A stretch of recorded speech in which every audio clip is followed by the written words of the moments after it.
اعوذ باللہ من الشیطان اللعین الرجیم بسم اللہ الرحمن الرحیم وَلَقَدْ قَالَ لَهُمْ هَارُونُ مِنْ قَبْلُ يَا قَوْمِ إِنَّمَا فُتِنْتُمْ بِهِ وَإِنَّ رَبَّكُمُ الرَّحْمَنُ فَاتَّبِعُونِي وَأَطِيعُوا أَمْرِي اللهم صل على محمد وآل محمد وعجل فرجهم.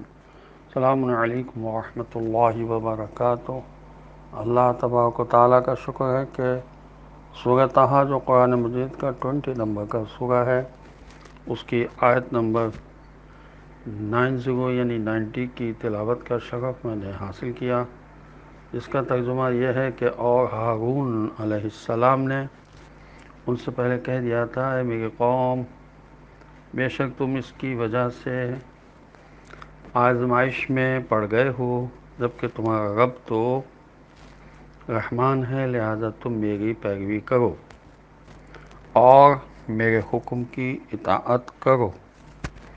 حضرت ہارون علیہ السلام نے اصل سازش سے پردہ اٹھایا اور فرمائے انما فتنتم بہ، اس گوشالہ سے تمہاری آزمائش ہو گئی ہے.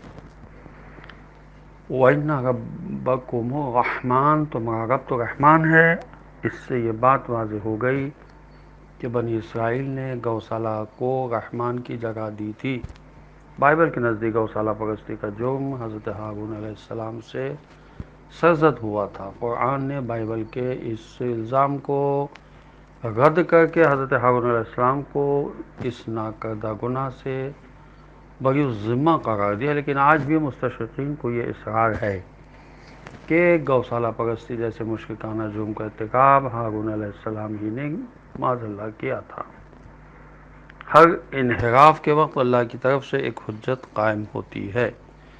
عزیزان محترم، میں بار بار قرآن کی تفسیر سننے والوں کو توجہ دلا رہا ہوں کہ قرآن کے الفاظ کی طرف توجہ فرمائیں.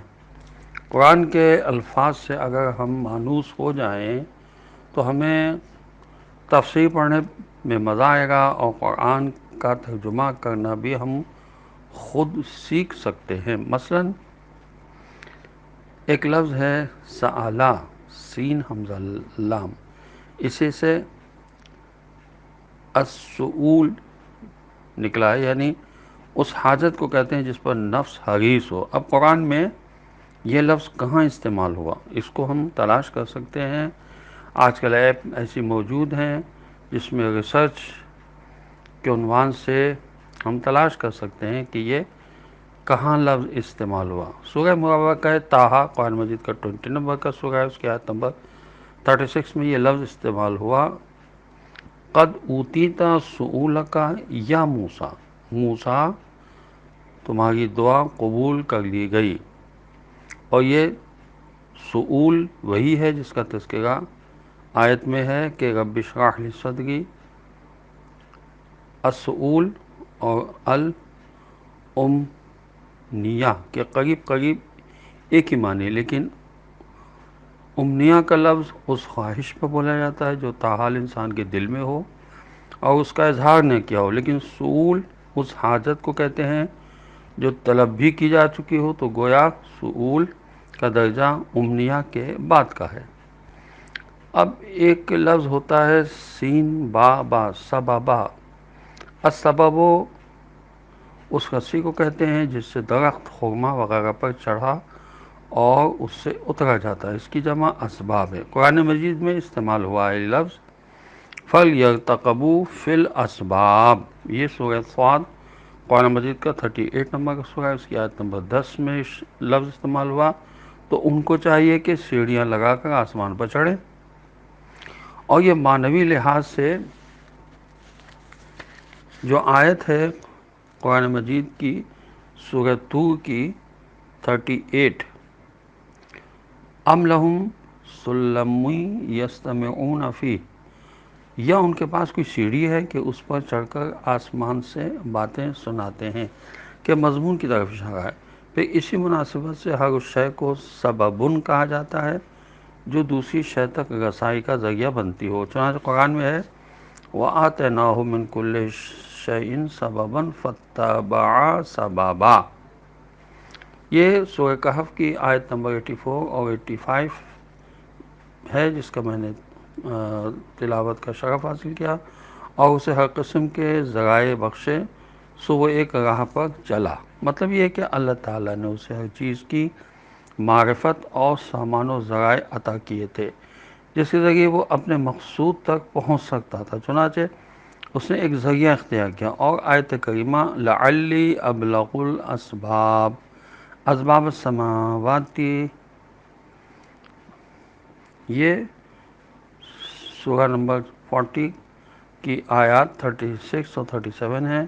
اشارہ ہے کہ تاکہ جو آسمان تک پہنچنے کے ذرائع ہیں ہم ان تک جا پہنچیں۔ میں بھی اسباب سے مراد ذرائع ہی ہیں، تاکہ ہم ان اسباب و ذرائع کا پتہ لگائیں جو آسمان میں پائے جاتے ہیں، اور ان سے موسیٰ علیہ السلام کے مزعومہ خدا کے متعلق معلومات حاصل کریں، اور امامہ، دوپٹہ اور ہر لمبے کپڑے کو طول میں